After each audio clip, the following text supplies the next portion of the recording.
I'm not kidding. On Vladimir Putin's orders, this was broadcast by Russia's largest TV network in 1999. And not only that, it wound up being one of the most pivotal moments during Putin's rise to power, essentially catapulting him all the way to the presidency. But to understand how and how we even got here in the first place, I mean, why did Putin do this? Well, then we have to start off by taking a closer look at the man inside the video, Yuri Skuratov.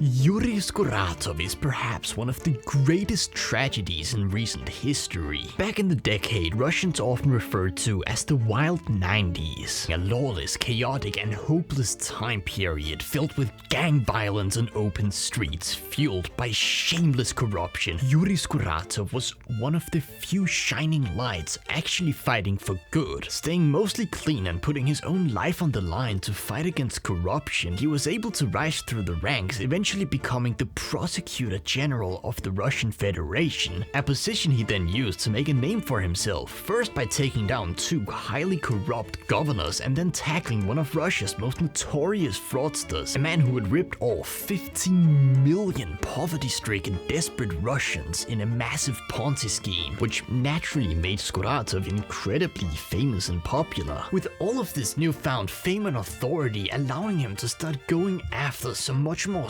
serious players, which is also what brought him on a collision course with Vladimir Vladimirovich Putin. See, the essence of their conflict lies in them being the polar opposites. While Skuratov had climbed the ranks by fighting corruption, Putin had climbed by being the Mozart of facilitating corruption.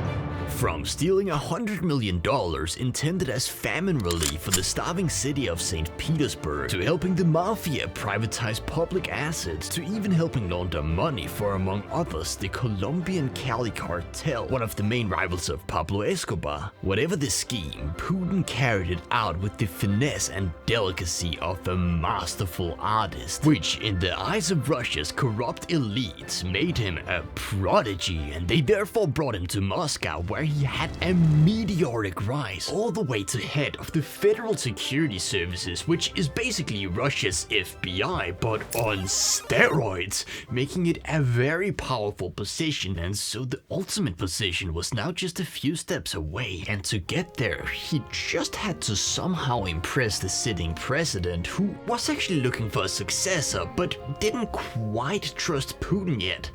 However, luckily for little Vladimir, he was about to get a golden opportunity to finally prove his worth. What put these two men on a collision course was when in 1999 Yuri Skuratov opened up an investigation into the president himself, Boris Nikolaevich Yeltsin, who by then, being a drunken wreck, was completely incapable of running the country, and therefore a small group of people known as the family, consisting of Yeltsin's youngest daughter and a few loyal oligarchs and close associates, had begun calling a lot of the shots behind the scenes. And this being Russia, they were of course laughably corrupt, which is what Skuratov had recently uncovered a bunch of evidence of, and so when his investigation leaked to the public, it was like a punch to the gut. The family was already unpopular, and now this, it looked like they were facing imminent doom, and they needed a savior now more than ever. Oh, but who's that? Vladimir Putin! And my god, he did not have the sex tape. Okay, I have some explaining to do. See, Putin would eventually have his time to shine. However, initially, he wasn't actually able to help out that much, as the tape originated with someone else called Nasir Primakov, who just happened to be the guy in charge of organizing hotel rooms at the prosecutor's office. And he initially handed it over to some other Yeltsin allies, who immediately tried to use it as blackmail, dragging Skuratov into a room and showing him the now infamous sex tape, and initially it looked like it was actually gonna work, as Skuratov resigned on the spot. The problem being that Russia at the time had a law intended to prevent exactly this kind of blackmail from happening, and so in order for a Prosecutor General's resignation to be valid, it first had to be approved by the Federation Council, essentially Russia's Senate. And not only did all of this to begin with look incredibly sketchy, but everything became crystal clear when, on the day of the vote, Skuratov unexpectedly showed up at the council chamber to deliver a passionate speech about how the family was going after him behind the scenes. His resignation was duly rejected almost unanimously, which sent the family into a complete state of panic, which is when Putin decided that he needed to take matters into his own hands. Within hours, he had got a hold of the sex tape and then handed it over to the state-run TV network RTR. And my god, it must have been glorious. Families all across the Russian Federation could tune into the evening news on March 17th, 1999 and see their country's Prosecutor General in a threesome with 2 prostitutes. Magnificent. Yeltsin and the entire family was forgiven and Putin was their savior. Ah, just listen to those cheers. The people crying out for their great leader. Just pull back the curtain and breathe in the adulation.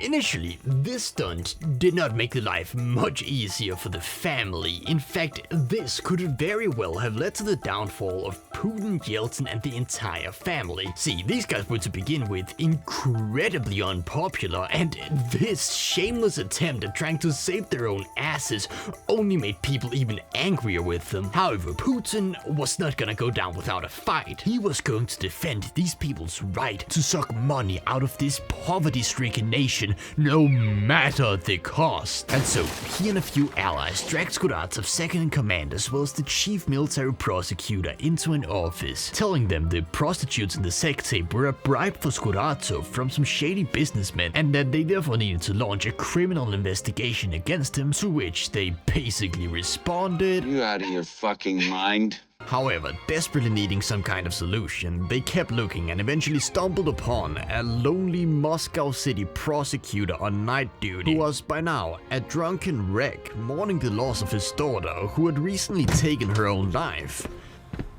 In other words, a vulnerable person they could take advantage of.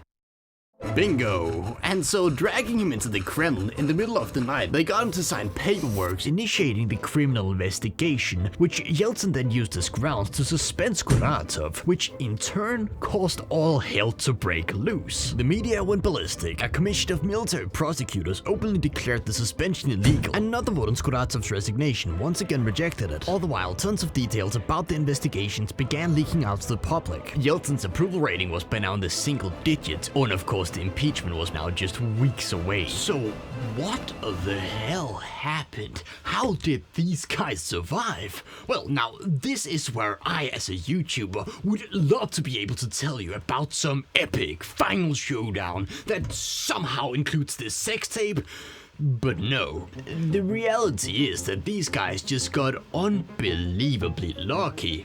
See, after Skuratov's public image had been destroyed beyond repair, there was only really one guy left in the entire opposition who could really take on the family, that being Yeltsin's own prime minister, who had actually turned on the president. However, when he had his chance to deliver what should have been the final killing blow to the Yeltsin family by standing up at the second vote on Skuratov's resignation and then exposing Yeltsin in front of the entire country when he was supposed to do that, this happened.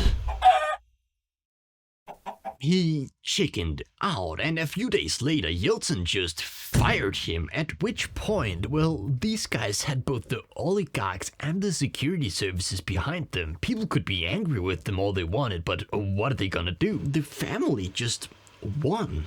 They were then able to make all of their problems go away, and for his exemplary service during this epic battle, Vladimir Putin was rewarded with the position of Prime Minister. And then, on New Year's Eve 1999, President Yeltsin resigned, passing the torch to Vladimir Putin, who within just a few hours had signed a decree granting legal immunity to Boris Yeltsin. And with that, the rule of law in Russia had essentially been defeated. Had Skuratov taken down the president on corruption charges, it would have set a powerful example that could perhaps have set Russia down a brighter path. But instead, this happened, which, coupled with a war in Chechnya and a massive increase in oil prices, helped solidify a brutal KGB regime, which is damn near impossible to get rid of, as it murders any serious opposition politicians and rigs every and all elections. Heck, in the only fair election Putin has ever won, that being in year 2000, he actually used this sex tape as an advertisement to embarrass political opponents who had sided with Yuri Skuratov. Of course, on the topic of elections, although Western elections are free and fair, they are by no means perfect, particularly in the United States. They have an election system that is just awful. In fact, it's way worse than what you probably think, so much so that I made an entire video about it, so perhaps you should click on it and learn some more about that. And you even get to witness me lighting a literal dumpster on fire, so what are you waiting for? Adios.